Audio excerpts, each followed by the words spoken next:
Convido todos a se colocarem em pé. Peço para abrirem suas Bíblias em 2 Timóteo, capítulo 2.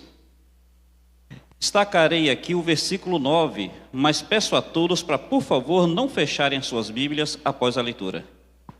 2 Timóteo, capítulo 2, versículo 9.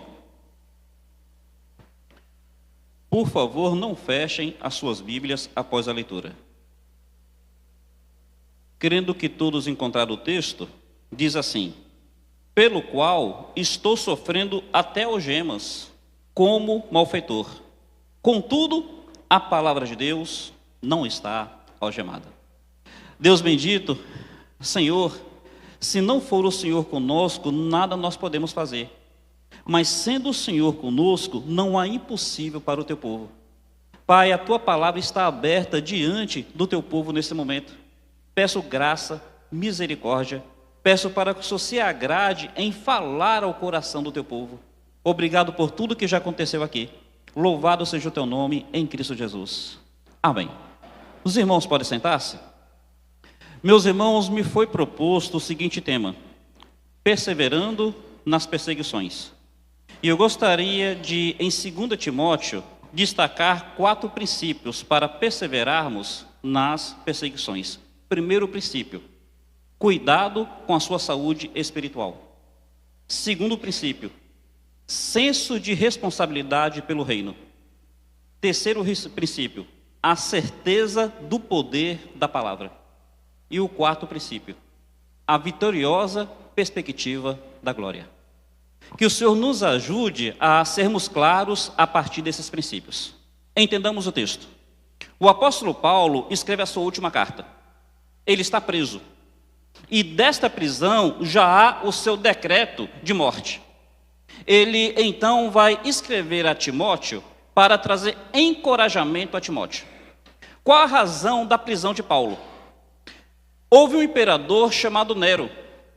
Nero, ele era um megalomaníaco. Ele queria construir uma nova Roma, uma Roma maior, uma Roma mais vibrante. E para que isso acontecesse, ele coloca fogo em Roma. Dos 10 bairros de Roma, 7 são queimados.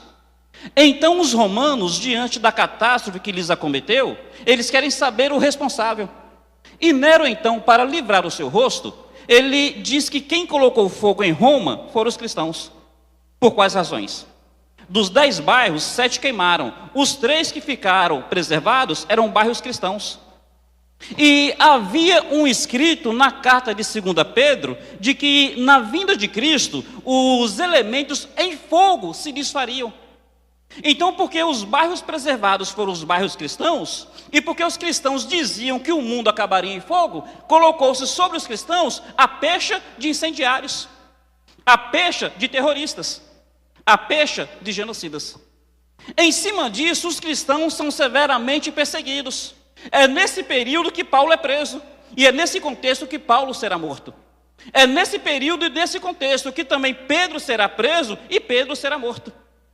E o fato é que as acusações mais inadmissíveis e mais absurdas eram feitas contra os cristãos. Mas ainda que fossem acusações inadmissíveis e absurdas, elas eram claramente aceitas. Eram acusados os cristãos de incendiários, como nós colocamos ainda há pouco, devido ao fogo de Roma. Os cristãos foram acusados de incestuosos, porque eles tinham uma festa, e nessa festa era a festa do amor. E devido a eles falarem tanto de amor, eles foram acusados de licenciosos. Eles diziam que essas festas cristãs, essas festas do amor, eram festas de imoralidade. Porque os cristãos chamavam as suas esposas de irmãs, eles eram acusados então de incestuosos. Olha, os cristãos casam com suas irmãs. E porque os cristãos nas suas reuniões, eles comiam uma coisa que eles chamavam corpo de Cristo, ou corpo de Jesus, os cristãos eram chamados de canibais. Meus irmãos, meus amigos, nós sabemos que essas acusações são absurdas. Mas mesmo sendo absurdas e inadmissíveis, as pessoas aceitaram como fato. Porque o povo é cego. O que dizem para ele como verdade, o povo aceita como verdade. Não são assim com os cristãos hoje? Nós somos os, homofóbicos.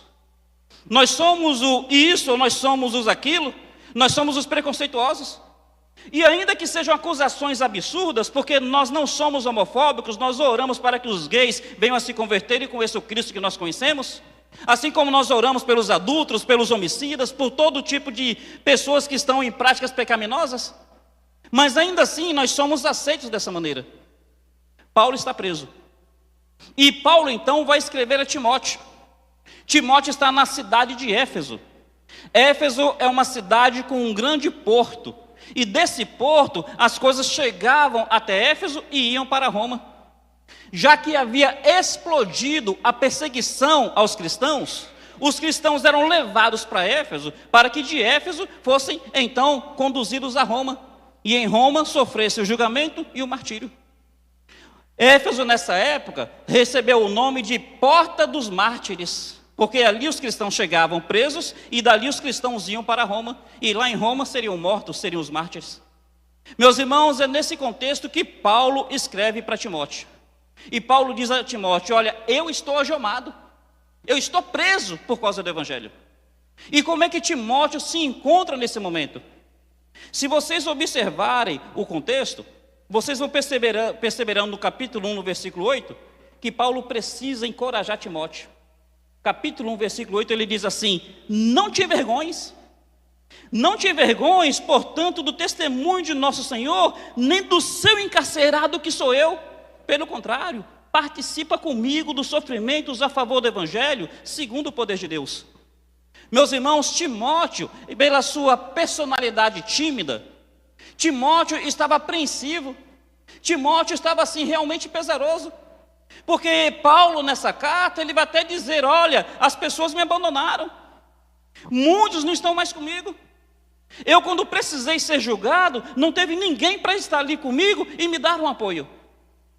Meus irmãos, meus amigos, a perseguição, ela é real. Ora uma perseguição física, ora um assédio moral, ora uma perseguição ideológica. E mediante a perseguição, é verdade, nós às vezes, pela nossa fragilidade, nós podemos titubear, nós podemos enfraquecer, nós podemos nos fragilizar. Ora, Timóteo não era super-herói, assim como eu, e creio que você sabe, que não somos super-heróis. Por causa disso, assim como Timóteo precisou de encorajamento, a igreja de Jesus Cristo, em todos os tempos e em todas as épocas, precisa ser encorajada. Meus irmãos, meus amigos, como é que Paulo vai encorajar Timóteo? Paulo vai dizer: Timóteo, cuidado com a sua saúde espiritual. É muito importante entendermos isso. Se nós considerarmos a realidade das aflições, nós vamos entender que o pior não é a força das adversidades, não é o que acontece externo a nós. O pior é a fragilidade interna, quando nós estamos flácidos na nossa fé.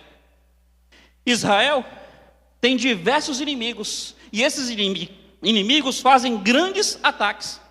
Mas Israel tem uma defesa interna, tem uma coisa chamada domo de ferro. E ainda que venham centenas ou até milhares de mísseis, esses mísseis não conseguem abalar Israel, porque Israel tem uma defesa interna. Meus irmãos, meus amigos, em primeiro lugar, nós precisamos considerar como é que está a nossa saúde espiritual. Se você observar o capítulo 1, nessa questão de saúde espiritual, o apóstolo Paulo vai dizer no versículo 6: por esta razão, pois, te admoesto, que reavives o dom de Deus que há em ti, pela imposição de minhas mãos.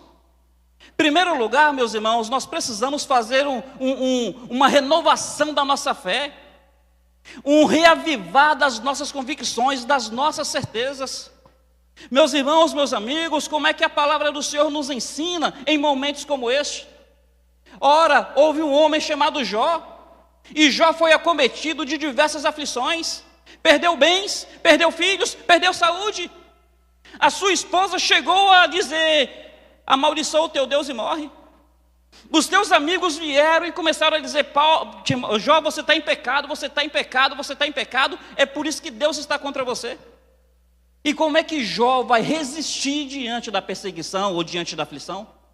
Jó vai fazer uma renovação da sua fé. Ele vai dizer assim: ainda que ele me mate, é nele que eu esperarei.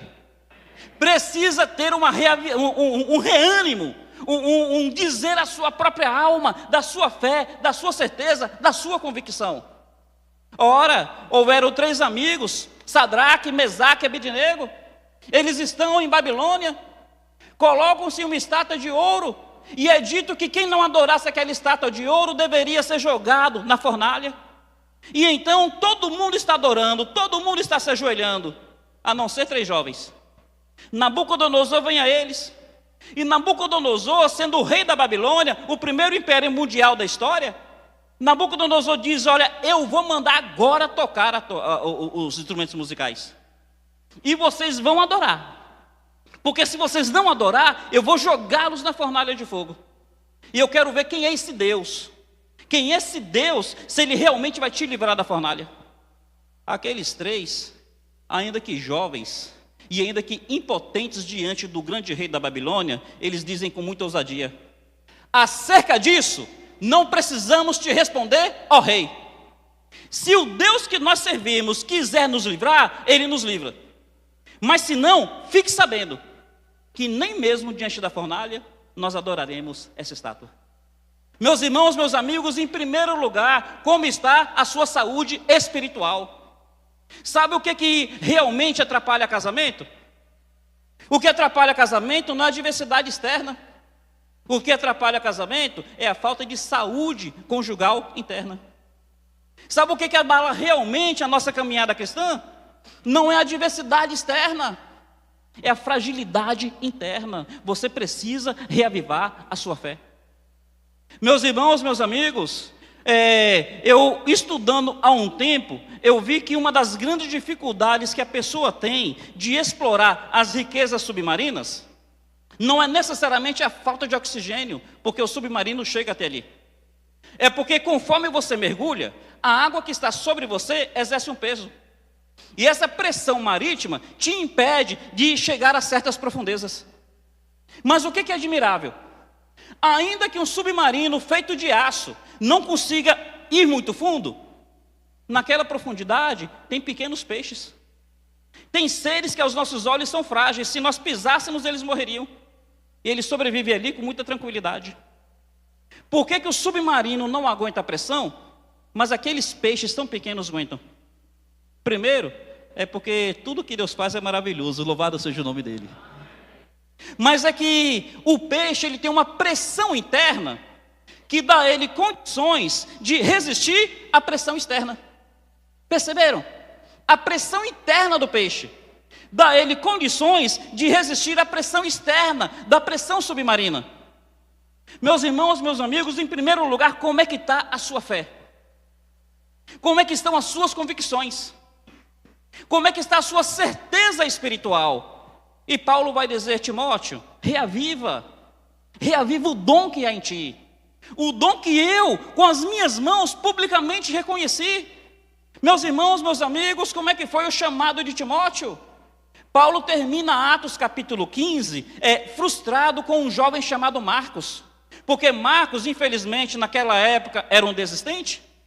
Paulo não quer levar Marcos, mas Barnabé quer. E Paulo, resistindo em levar Marcos, Barnabé vai para um lado e Paulo vai para o outro. Assim termina Atos capítulo 15. Mas como é que começa Atos capítulo 16? Chegam até Paulo e trazem um jovem. E o testemunho daquela igreja é que era um jovem de bom testemunho. Meus irmãos, Paulo terminou Atos capítulo 15 frustrado com um jovem desistente. Não era para ele, escaldado, resistir àquele jovem? Olha, eu já tive uma frustração com Marcos, eu realmente vou arriscar com Timóteo? Só que Timóteo, ele demonstrava convicção naquela época, ele demonstrava certeza. E diante do bom testemunho da igreja, e a igreja é o termômetro, Paulo diz assim: Timóteo, se circunda, porque a partir de hoje você é meu parceiro de ministério. E Paulo está dizendo para o Timóteo de agora: olha, reaviva aquela convicção que publicamente as pessoas viram em você. Meus irmãos, meus amigos, em primeiro lugar, no seu coração, renove a sua fé. Eu amo Jesus e nada vai me tirar dele. Em primeiro lugar, reaviva a sua fé. Eu amo a minha igreja e eu nunca vou abandoná-la. Reaviva a sua fé no seu casamento. Essa é a mulher de Deus para a minha vida e eu vou amá-la até o final da minha vida. Meus irmãos, meus amigos, em primeiro lugar, saúde espiritual. E essa saúde espiritual começa com convicção. Mas essa saúde espiritual também parte do princípio de qual espírito você tem. Observa o verso 7. No versículo 6 ele fala, reaviva o dom. Mas no verso 7 ele diz assim, porque Deus não nos tem dado espírito de covardia, mas de poder, de amor e de moderação. Paulo está dizendo, Timóteo, sabe essa fragilidade que você está aí? Sabe essa insegurança? Sabe até esse pouco de vergonha que você está tendo de mim? Timóteo, isso não é de Deus não, Timóteo. Não é esse o espírito que o Senhor nos deu. Meus irmãos, Cristo nos chamou para sermos mais que vencedores, e crente nenhum pode viver como derrotado. Tenha essa certeza. Como é que Jesus Cristo disse aos discípulos antes de subir? Mas recebereis poder ao descer sobre vós o Espírito Santo. O nosso espírito, o espírito que nos foi dado, é um espírito de poder, é um espírito de ousadia. Sabe o que quer dizer entusiasmo? Entusiasmo é uma expressão grega que quer dizer Deus dentro de si. Uma pessoa que tem Deus dentro dele tem que ser uma pessoa entusiasmada, tem que ser uma pessoa realmente engajada, tem que ser uma pessoa que realmente não titubeia diante das adversidades. Como é que a Bíblia diz? Em nome do Senhor eu salto muralhas, em nome do Senhor eu quebro o arco de bronze. Nero vai cair, mas a igreja vai continuar. Nero vai morrer, mas a igreja vai resistir. Meus irmãos, meus amigos, a Bíblia fala que Pedro, na noite que Cristo foi preso, Pedro nega Cristo por 3 vezes. E Pedro nega Cristo diante de uma empregada doméstica, sem nenhum desprezo às empregadas domésticas. Mas convenhamos, não era alguém que poderia oferecer um perigo real a Pedro. Não tinha espada, não tinha faca, não tinha autoridade real para prender Pedro. Mas Pedro nega aquela mulher, Pedro nega Cristo por 3 vezes diante dela. No entanto, cerca de 50 dias depois, o Espírito Santo vem sobre Pedro. Recebereis poder. E recebereis poder para ser testemunha a palavra mártire. E naquele contexto, quando chega em Atos capítulo 4, as autoridades prendem a Pedro, prendem a João. E eles veem em Pedro e João uma ousadia tal, que eles dizem assim, esses estiveram com Jesus. Qual foi a ousadia de Pedro? É porque o Espírito que veio sobre Pedro não é o espírito de covardia. O Espírito que está sobre Timóteo não é espírito sobre covardia. O Espírito dos batistas bíblicos, não porque são batistas bíblicos, mas porque são crentes em Jesus, não é espírito de covardia. Meu irmão, qual é o teu espírito? É o Espírito Santo que habita em nós, é o selo, é o que nos garante a redenção, é o que nos está aguardando para o dia do arrebatamento.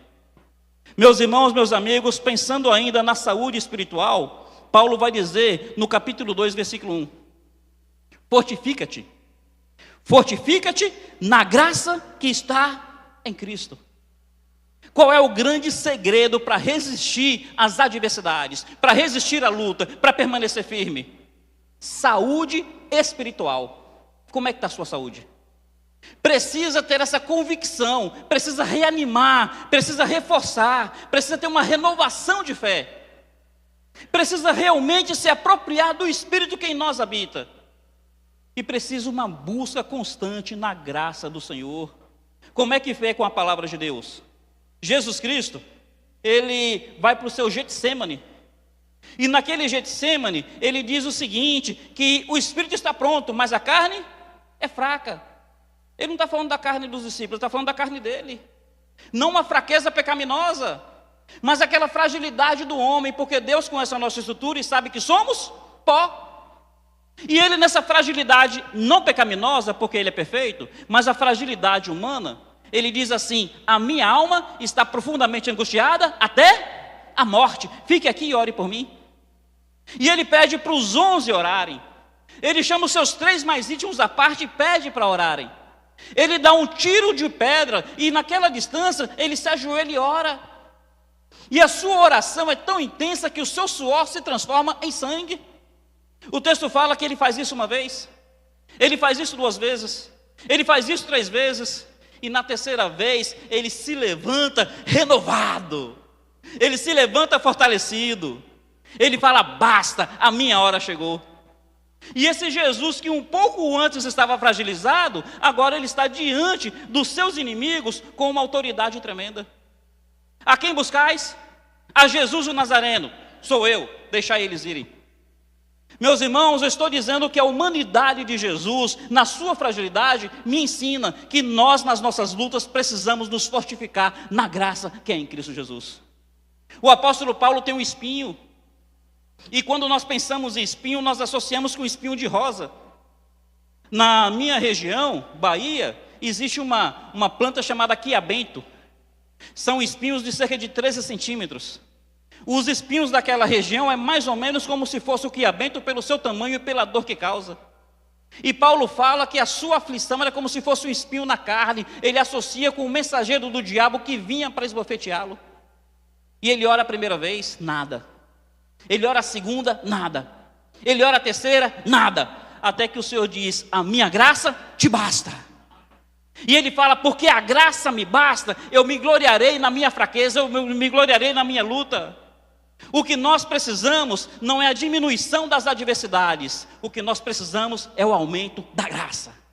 E essa graça vem pela oração, essa graça vem pela fé, essa graça vem pela piedade, essa graça vem pela busca pessoal, pela sua saúde espiritual. Não é o pastor que faz por você, não é o diácono que faz pelo pastor, não é o marido que faz pela esposa, não é o pai que faz pelo filho. É cada crente com seu sacerdócio individual, aos pés da cruz, clamando ao Senhor por graça e por misericórdia a cada dia. Meus irmãos, como é que nós lidamos com as adversidades? Como é que nós podemos perseverar firmes diante da perseguição? Primeiro lugar, cuidado com a sua saúde espiritual. Segundo lugar, senso de responsabilidade com o reino. Olha o que ele vai dizer a Paulo, a Timóteo, no capítulo 2, versículo 2. E o que de minha parte, através de muitas testemunhas, o que de minha parte ouvistes, através de muitas testemunhas, isso mesmo transmite a homens fiéis e idôneos, para também instruir a outros. Insistindo nisso, ele fala no verso 10. Por esta razão, tudo suporto por causa dos eleitos, para que também eles tenham a salvação que está em Cristo Jesus, com eterna glória. Meus irmãos, Paulo vai dizer para Timóteo o seguinte: Timóteo, eu não estou preocupado em morrer, eu estou preocupado que o ministério não morra. E Timóteo, com todo o amor que eu tenho por você, a minha preocupação não é você morrer, a minha preocupação é você morrer sem levar o ministério adiante. E algo que nós precisamos entender, meus irmãos, não se trata de nós, se trata de algo maior. Deus nos criou para transcendentalidade, para algo maior além de nós. Por que Deus me fez a sua imagem? Não era para a imagem dele ficar comigo, mas para eu transmitir essa imagem no mundo no qual eu habito. Para que o Senhor me salvou? Não apenas para eu ir para o céu, mas para que eu seja instrumento de Deus, para que outros também conheçam a salvação. Paulo está dizendo a Timóteo o seguinte: Timóteo, sabe o que é mais importante do que o obreiro? É a obra. Sabe o que é mais importante do que o pastor? É o rebanho. Sabe o que é mais importante do que o missionário? É a missão. Sabe o que é mais importante do que o mensageiro? É a mensagem. Timóteo, ao invés de você ficar aí como um avestruz, cabeça enterrada no chão, ao invés de você ficar como uma tartaruga escondido no casco, Timóteo, se comprometa para que essa mensagem vá adiante. Isso que você recebeu de mim, transmite a homens fiéis, para que esses homens fiéis também transmitam a outros. Meus irmãos, meus amigos, nós precisamos fazer aqui uma convicção, um senso de responsabilidade com o reino, e trazendo para a nossa realidade, um senso de responsabilidade para com a história dos batistas bíblicos. O que eu recebi de homens fiéis. Meus irmãos, eu fui muito privilegiado. O pastor que me mandou para o ministério, pastor Estélio Braga, ele, quando assumiu a igreja que eu via fazer parte, era uma igreja pequena, apenas 16 membros. Essa igreja não conseguia pagar o salário dele. E essa igreja não tinha templo. Ele, aguerrido, vai assumir aquela igreja e vai desafiar a igreja a comprar um terreno. Ano de 96. Ele diz aos irmãos: olha, eu não quero desafiar vocês e ficar fora do desafio, não. O que eu tenho é uma Belina, na época um carro novo. Ele pegou a Belina e deu para a igreja, para que a igreja comprasse o terreno. Eu recebi isso de homens fiéis. O saudoso pastor Gerson Rocha, saudosa memória, ele na igreja que ele pastoreou por 43 anos, quando a igreja se aproximava dele, dizia assim: pastor, a gente quer te dar um salário melhor. Ele dizia: a igreja tem condições? Tem. Então, ao invés de me dar um salário melhor, vamos adotar mais um missionário. Eu recebi isso de homens fiéis. Pastor José Infante, homem pelo qual eu tenho muito apreço, muita admiração e um profundo senso de gratidão. Quando auxiliar dele, houve um momento que a igreja estava com 4 pastores, e eu estava preocupado de estar sendo muito oneroso à igreja. Eu me aproximei do pastor Infante e disse: pastor, a igreja com 4 pastores, eu sou o mais novo, para a igreja não ficar onerada, eu vou pedir a exoneração para abraçar um outro ministério. O pastor Infante falou: Vitor, se a razão para você pedir exoneração é você estar com medo da igreja estar onerada, eu divido meu salário com você, mas daqui você não sai. Eu recebi isso de homens fiéis. Meus irmãos, sabe qual é a nossa história? Sabe de onde nós viemos? Sabe quem nos trouxe o que nós temos? Ora, nós precisamos defender isso. É por isso que nós precisamos ser conservadores nos nossos costumes, tradicionais na nossa liturgia, fundamentalistas na nossa doutrina. Meus irmãos, o que quer dizer ser conservador no costume? Quer dizer que crente é diferente do mundo. Não é o trigo que vai parecer com o joio, é o joio que tem que se esforçar para parecer com o trigo. Meus irmãos, o que quer dizer ser tradicional na sua liturgia? Quer dizer que nós temos um culto que professa a simplicidade devida a Cristo. Oração, adoração, pregação, não precisa de nada mais do que isso.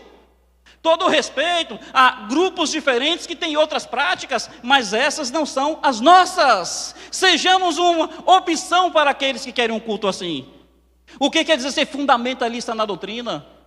A Bíblia é toda a palavra de Deus. Ela é autoritativa, ela é inerrante, ela é suprema. Ela determina todas as questões de fé e de prática.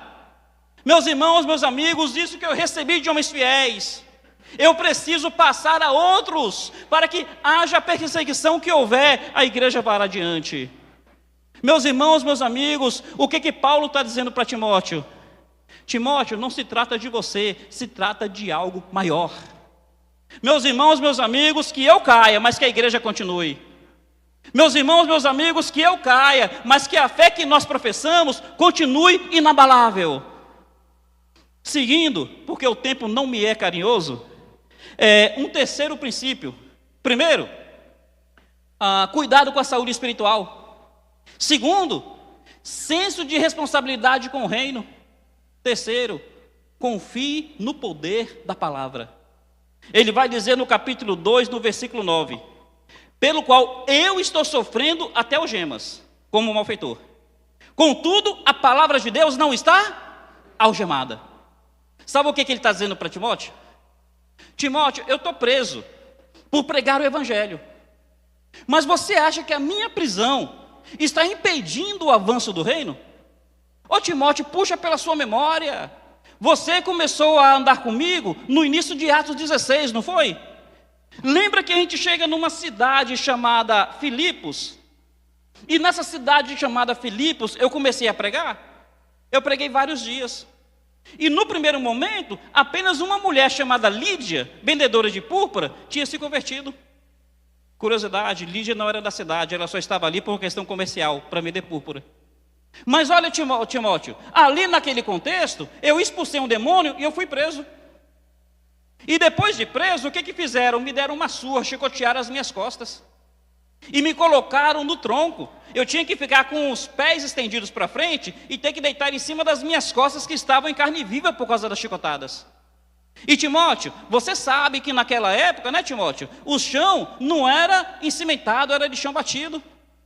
E Timóteo, você sabe que lá naquele cárcere, fétido e úmido, não tinha banheiro. Os presos faziam suas necessidades pessoais no chão. E aí eu tinha que deitar com as costas de sangue naquele chão fétido. Naquele chão, sem higiene nenhuma. Timóteo, você acha que isso daí impediu a pregação? Timóteo, naquela noite, teve um terremoto. As algemas se abriram. O carcereiro que tinha me espancado, que tinha me colocado ali, ele tentou se matar. E eu gritei, não te faças mal, porque todos aqui estamos. Paulo e Silas terem ficado é porque eles eram crentes. Mas e os outros presos? Por que os outros não fugiram? Porque naquelas noites eles ouviram do Evangelho, eles perceberam que com o Evangelho há mais liberdade dentro da prisão do que fora dela. Timóteo, a palavra não está algemada. Você se lembra que eu preso, ora, se converteram os presos, se converteu o carcereiro que me espancou e se converteu toda a família do carcereiro. Antes da minha prisão foi só Lídia. Mas depois da minha prisão, uma igreja foi instituída na cidade de Filipos, que é a igreja dos filipenses. A palavra de Deus não está algemada. Meus irmãos, meus amigos, tenhamos certeza disso. Paulo vai dizer, não me envergonho do evangelho, porque é o poder de Deus para a salvação de todo aquele que crê. Ele está dizendo, Timóteo, eu estou aqui preso como inimigo do Estado. As pessoas me têm como um preso de alta periculosidade. Sendo assim, eu fico dia e noite acorrentado a um homem da guarda pretoriana. Ele fica preso comigo de dia e de noite. E ora, eu estou preso, mas a palavra não está. Eu olho para esse guarda e eu digo assim, você vai ter que me ouvir. E eu prego o evangelho. Entra um guarda, ouve do evangelho. Sai esse guarda, o outro ouve do evangelho. E ele vai dizer que nas suas prisões, toda a guarda pretoriana ouviu do evangelho. E eu fico imaginando que esse soldado que ficou com ele, quando ele chegou em casa, a sua esposa perguntou, como é que foi seu dia? Aí ele falou, tive que tomar conta de um prisioneiro. Qual? Paulo. E a mulher falou, Paulo terrorista? Paulo incendiário? Paulo inimigo do Estado? É, esse Paulo. E você não morreu? Oh, minha filha, pelo contrário. Ao invés de não ter morrido, agora eu tenho vida e vida em abundância. Ele me falou de Jesus. A palavra não está algemada. Meus irmãos, meus amigos, Paulo chega a dizer que até na casa de Nero, até na casa de César, havia agora convertidos. O que isso daqui quer dizer? Início do século passado, houve uma coisa na China chamada Guerra dos Boxes. O que foi a Guerra dos Boxes?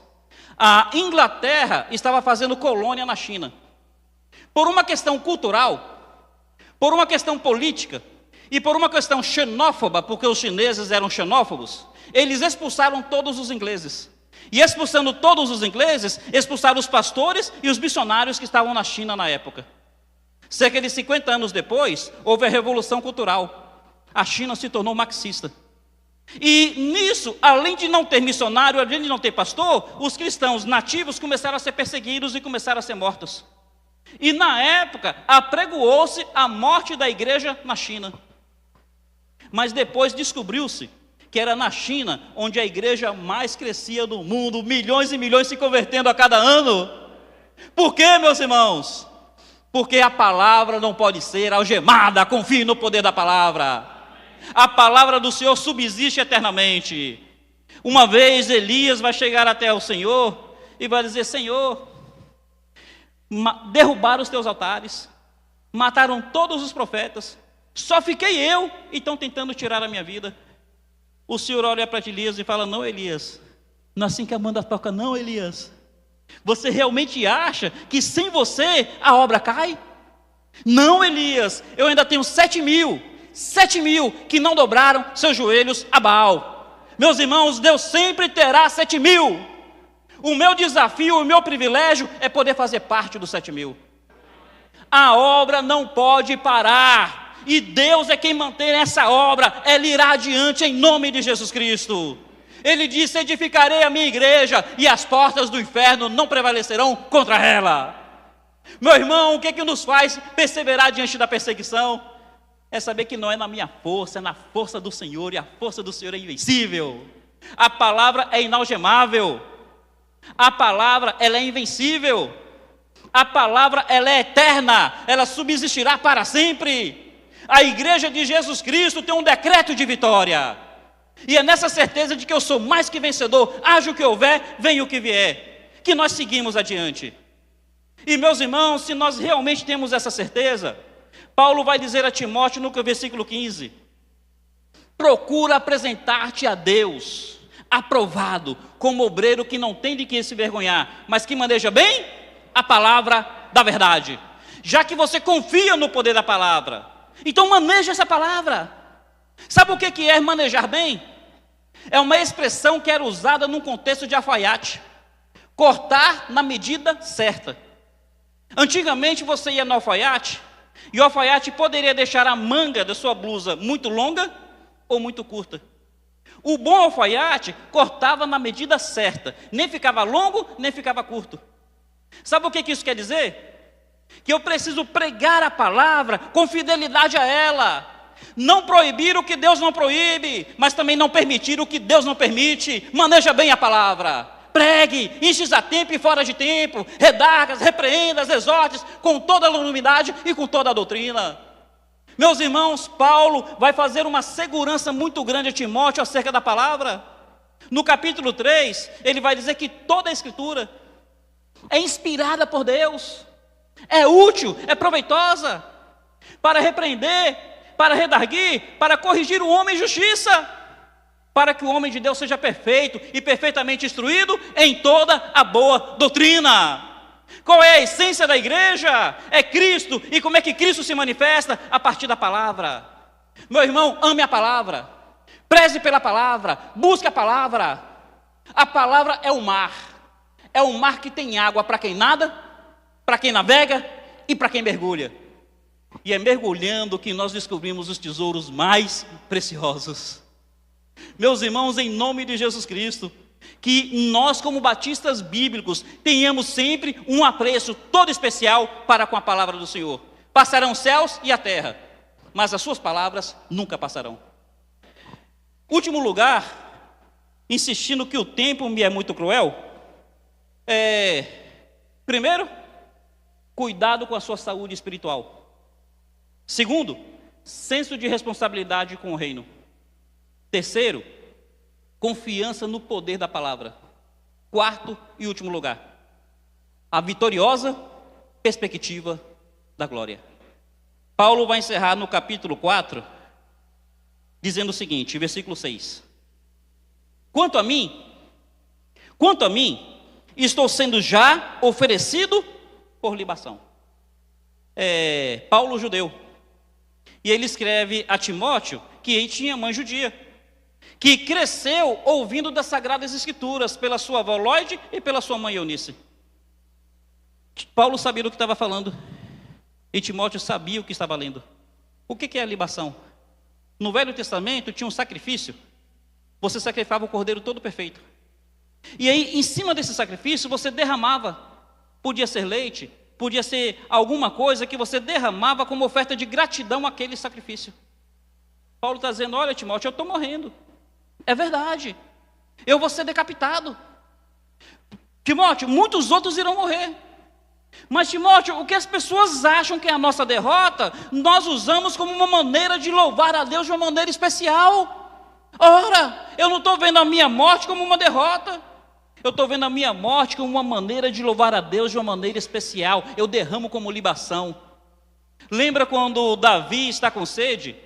E seus 3 amigos, 3 companheiros, vão até o poço de Belém, arriscando as suas vidas para pegar a água de Davi?